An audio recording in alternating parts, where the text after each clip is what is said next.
Hello friends, मैं doctor नीलम आपका अपने चैनल स्टडी एंड रिसर्च में स्वागत करती हूँ। कुछ एक क्वेश्चंस हम लोग के चल रहे थे इतिहास में, वो सीरीज़ अभी कंप्लीट नहीं हुई है जो एमसीक्यूज़ हम कर रहे थे हिस्ट्री के, तो आज हम उसे ही कंटिन्यू करेंगे। 151 क्वेश्चन तक हम पहुंच गए थे और वहीं से हम स्टार्ट करने वाले हैं। तो देर ना करते हुए चलिए सॉल्व करते हैं। इसमें कुल 30 क्वेश्चंस आपको मिलने वाले हैं। इस तरह का वीडियो पसंद आता है तो लाइक शेयर सब्सक्राइब करें। सब्सक्राइब करने के बाद बेल आइकन की घंटी को जरूर प्रेस कर लें ताकि इस तरह का वीडियो जब भी अपलोड करूं उसका नोटिफिकेशन आपको आसानी से मिल सके।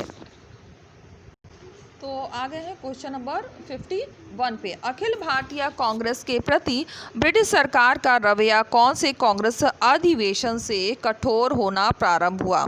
तो कठोर होना प्रारंभ हुआ था इलाहाबाद 1888 के अधिवेशन से। क्वेश्चन नंबर 52, निम्नलिखित में से कौन अखिल भारतीय मुस्लिम लीग का सदस्य नहीं था? तो जो सदस्य नहीं बना था वो थे अबुल कलाम आज़ाद। बाकी सभी सदस्य बने थे जैसे कि खलीक उज जमान और मोहम्मद अली जिन्ना, नवाब जादा, लियाकत अली खां, तो ये सभी सदस्य बने थे। केवल अबुल कलाम आज़ाद नहीं बने थे।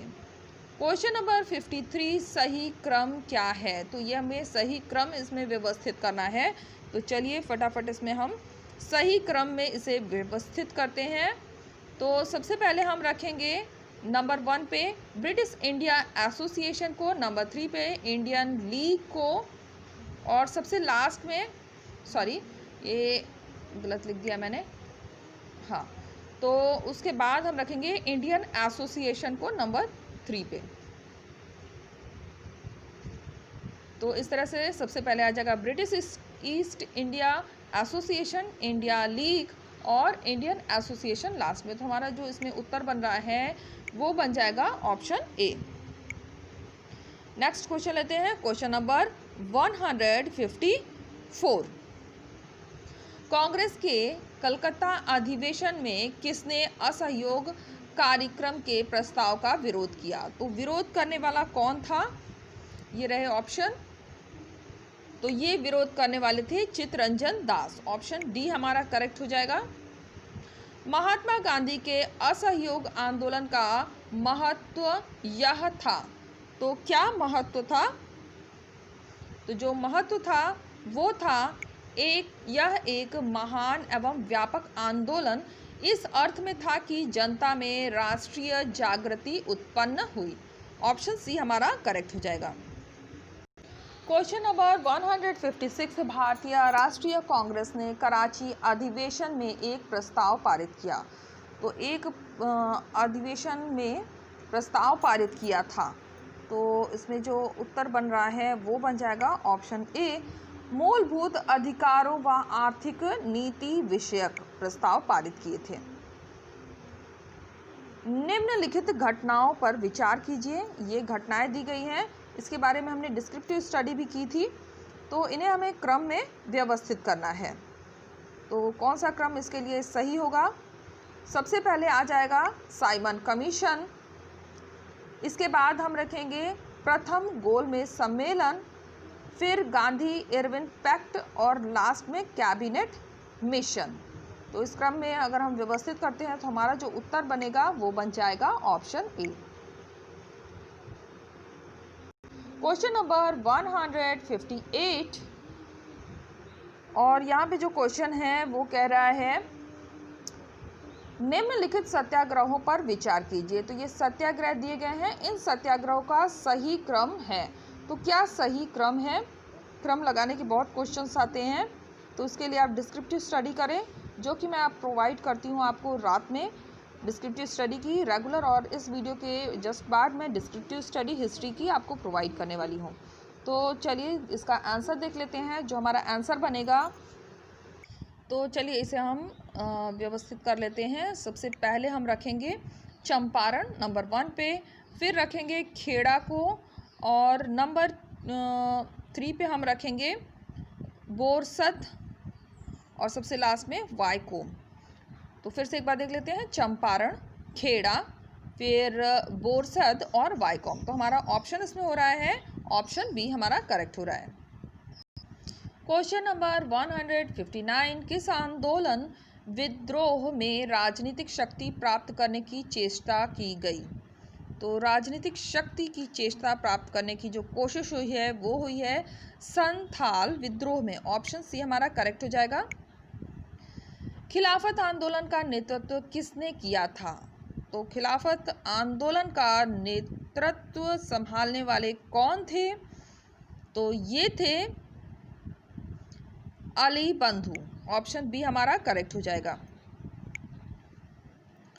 असहयोग आंदोलन की महत्वपूर्ण उपलब्धि क्या रही है? तो महत्वपूर्ण जो उपलब्धि रही है वो रही है पहली बार हिंदू मुस्लिम एक साथ राष्ट्रीय आंदोलन में शामिल हुए। सरदार वल्लभ भाई पटेल का महत्वपूर्ण कार्य क्या रहा है? तो पूर्ण कार्य रहा है खेड़ा सत्याग्रह का नेतृत्व। ऑप्शन सी हमारा करेक्ट हो जाएगा। निम्नलिखित घटना का सही क्रम क्या है? तो इस घटनाएं दी गई हैं, घटनाओं का हमें सही क्रम पता करना है। तो यहाँ जो हमारा उत्तर बनेगा सबसे पहला हो जाएगा जिन्ना के 14 सूत्र, नंबर 1 पे हम रखेंगे। इसके बाद हम रखेंगे साइमन कमीशन की रिपोर्ट नंबर 2 पे।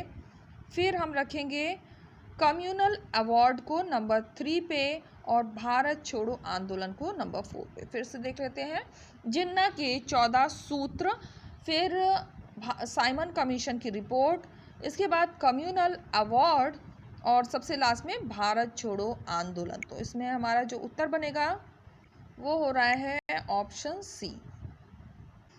फिर से क्रम लगाने वाला क्वेश्चन आ गया है। क्वेश्चन कहता है निम्नलिखित घटनाओं का सही काल क्रम क्या है? तो यहाँ पे 2 ऑप्शन हमें दिख रहे हैं, द्वितीय गोलमेज सम्मेलन और दांडी मार्च, और तीसरा ऑप्शन दे रहा है गांधी इरविन समझौता, सविनय अवज्ञा आंदोलन। तो इसमें जो क्रम हम लगाएंगे तो सबसे पहला हमारा बन जाएगा सविनय अवज्ञा आंदोलन का नंबर 1 पे रखेंगे। इसके बाद हम रखेंगे दांडी मार्च को नंबर 2 पे।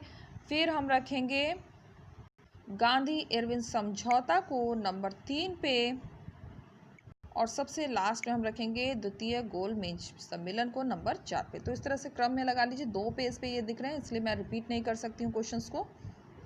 क्वेश्चन नंबर 165, निम्नलिखित घटनाओं के घटित होने का सही काल क्रम क्या है?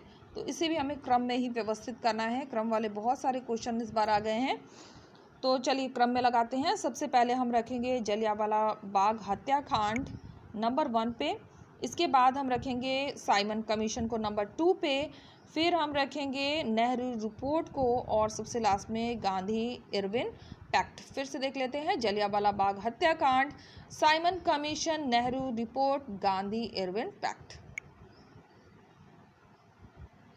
क्वेश्चन नंबर 166, गांधी इरविन समझौते में गांधी जी ने सरकार की कुछ शर्तों को स्वीकार कर लिया था। उन शर्तों में निम्न में से कौन सी नहीं है? तो यहाँ पे शर्तें दी गई हैं और पूछा गया कि कौन सा इनमें सम्मिलित नहीं है। तो सबसे पहले देख लेते हैं जो सम्मिलित नहीं है। ऑप्शन डी, कांग्रेस भारत की पूर्ण स्वतंत्रता की मांग नहीं करेगी, ये सम्मिलित नहीं है। बाकी सभी सम्मिलित है। जो सम्मिलित है वो भी देख लेते हैं। ए कहता है सविनय अवज्ञा आंदोलन स्थगित कर दिया जाए, ये सम्मिलित था। बी था कांग्रेस ब्रिटिश सामान का बहिष्कार नहीं करेगी और कांग्रेस गोलमेज कॉन्फ्रेंस में द्वितीय सम्मेलन में भाग लेगी। तो ये सभी सम्मिलित था, केवल डी ऑप्शन सम्मिलित नहीं था। क्वेश्चन नंबर 167, 1916 ईस्वी का लखनऊ समझौता किन किन के मध्य हुआ था?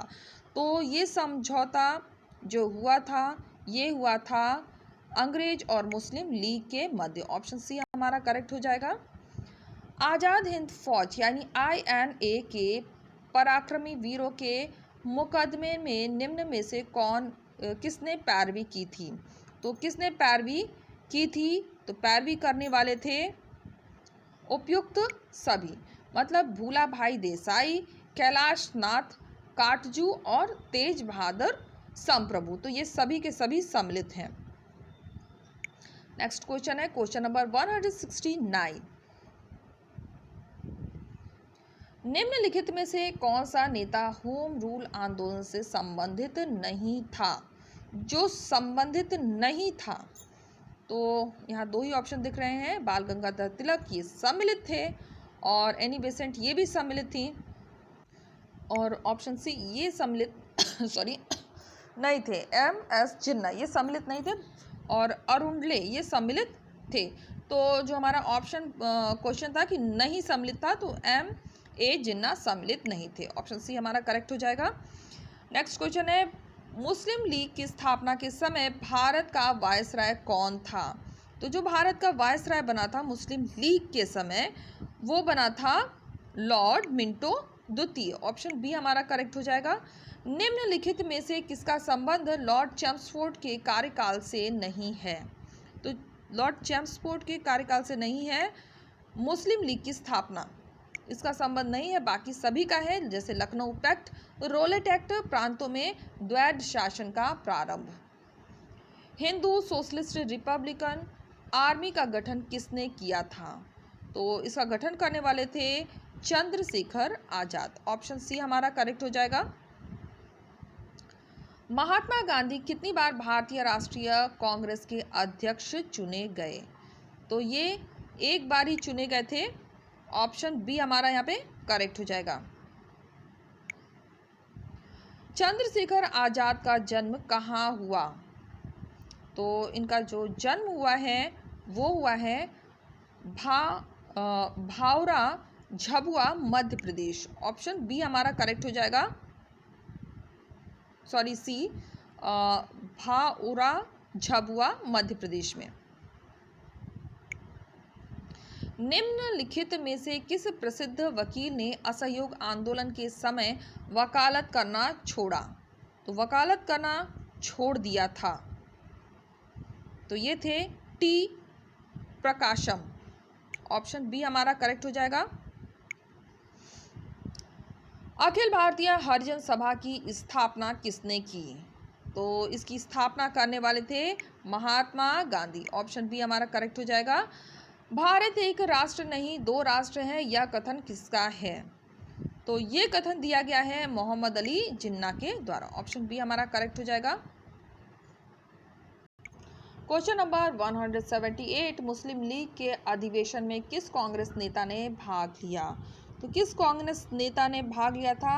तो लिया था पंडित मदन मोहन मालवीय ने। 178 का सी ऑप्शन हमारा करेक्ट हो जाएगा। फिर सूरत में कांग्रेस का विभाजन हुआ। सूरत में कांग्रेस का विभाजन हुआ बंगाल विभाजन के ठीक बाद। ऑप्शन बी हमारा करेक्ट हो जाएगा।